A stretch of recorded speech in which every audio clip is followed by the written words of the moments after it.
Chill motherfucking lows, people. It's the Critic Corp. I am Toke, and as you know, fresh out the motherfucking theaters here. Just got done witnessing the fantasy / adventurous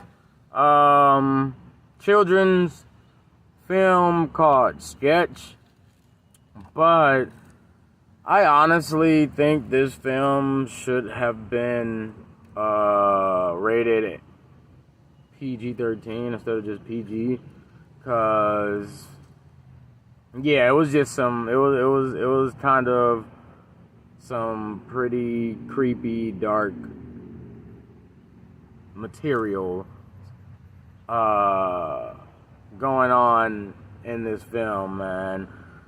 And it just left me like, whoa. But it wasn't like they went close enough just to the very edge of being dark and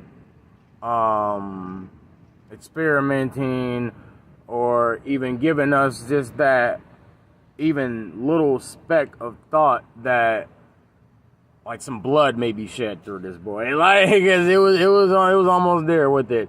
It kind of gave me like an 80s / 90s Goosebumps type of thrill.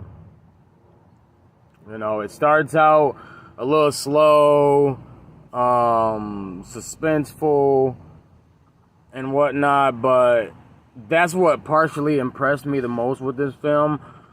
You know, was the fact that you begin to see where it's going, kind of, sort of, in the first like 20 to 25 minutes. Mind you, the film's only like an hour and a half, if that, minus the credits and whatnot.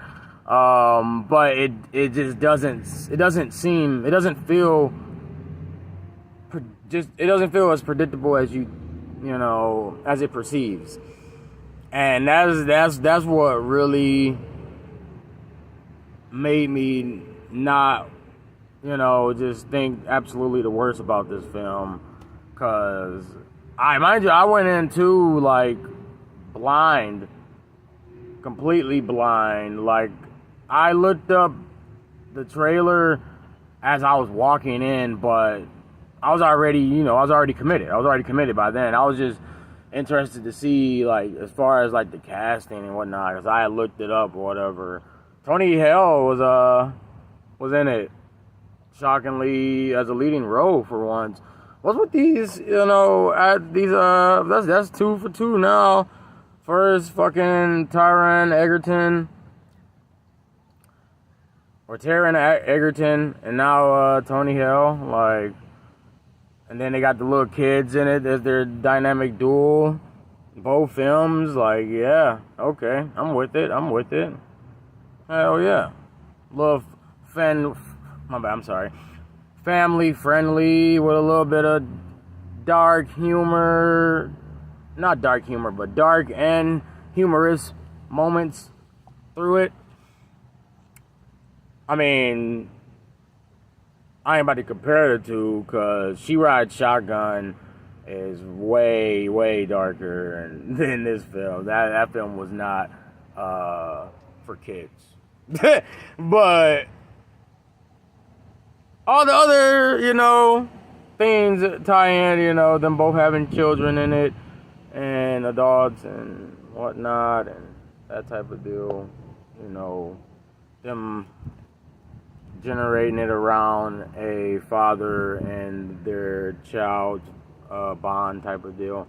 But for this movie, that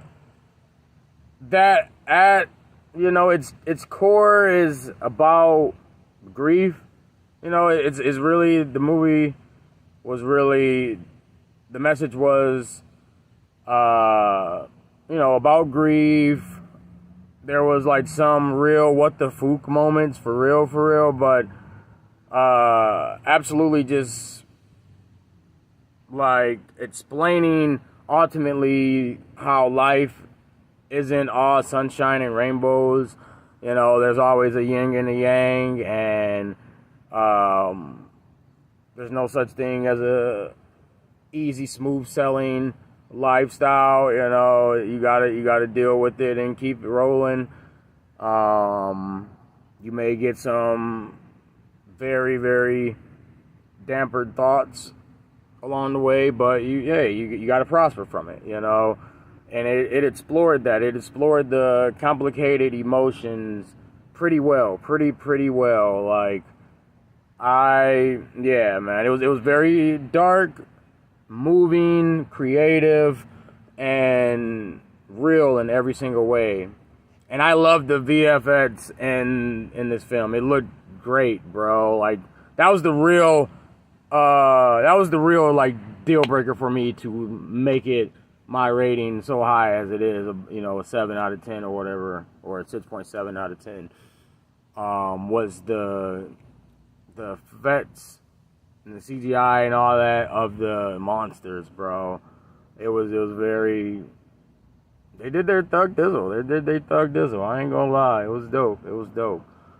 Like I said, I didn't really think any high expectations of going into this film, but shockingly, like I said, it partially impressed me. And yeah, you guys should go check it out and leave some comments and let me know your guys' thoughts on this one, because like I said, it was a pretty solid enough film for adults and children. But obviously, like I said, given with the budget and whatnot, it's not no Oscar nomination type of film, but still a good watch, still a good fun watch, you know. So with that being said, like and subscribe, support the motherfucking corp. Thanks for always tuning in, and yeah, so be it. To the motherfucking lose.